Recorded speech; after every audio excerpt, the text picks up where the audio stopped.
I am here in Denver, Colorado. I'm actually at Meow Convergence station. This is actually like a sneak preview. It's not open to the public yet, so I feel very, very spoiled. Shall we? Let's go. Is there a map? There's no maps. That's the thing, there's no maps.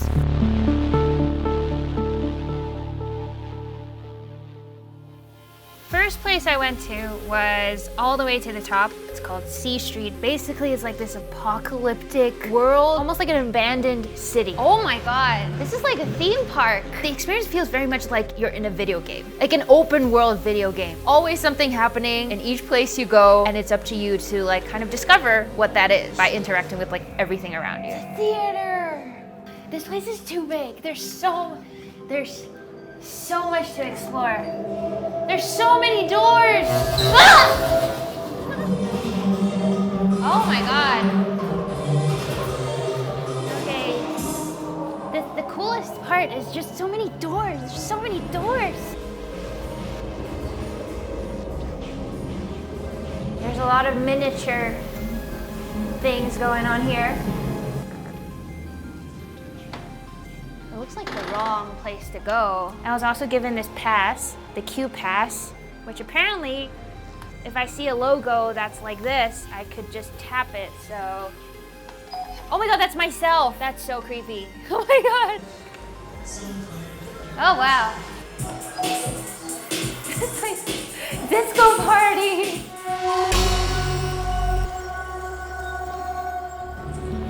Oh wow. Oh my God. This place is huge. Look at how vast this is. I mean, wow. Apparently the world in itself is a living being, so there's just like a lot of like organic matter. To me, it felt like an underground sea world. Sounds just got louder.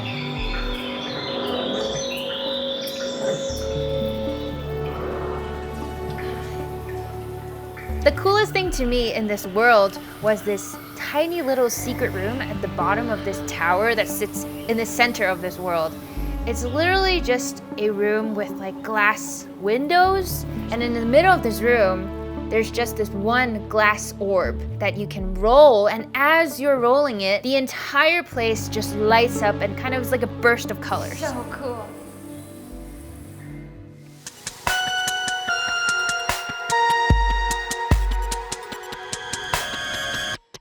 After Numina, I was transported to this next world that is kind of based off of Catacombs. But then the doors, again, just led to these like completely bizarre places. Like I opened this one door that actually looked like it was part of the wall.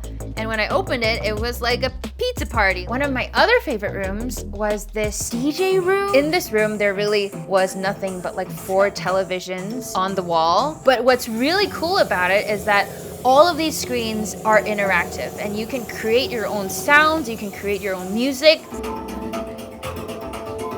I'm a DJ now. Another favorite spot though was this room that was kind of like a library.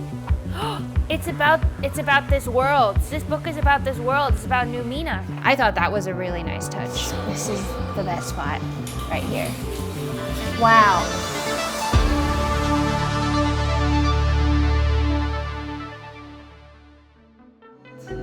The last world I went to was Ice Castle. And in the Ice Castle, there's this one giant robot. And this giant robot actually also triggers a special event where if you kind of direct the stars on the ceiling in a right way, a wormhole kind of appears out of nowhere.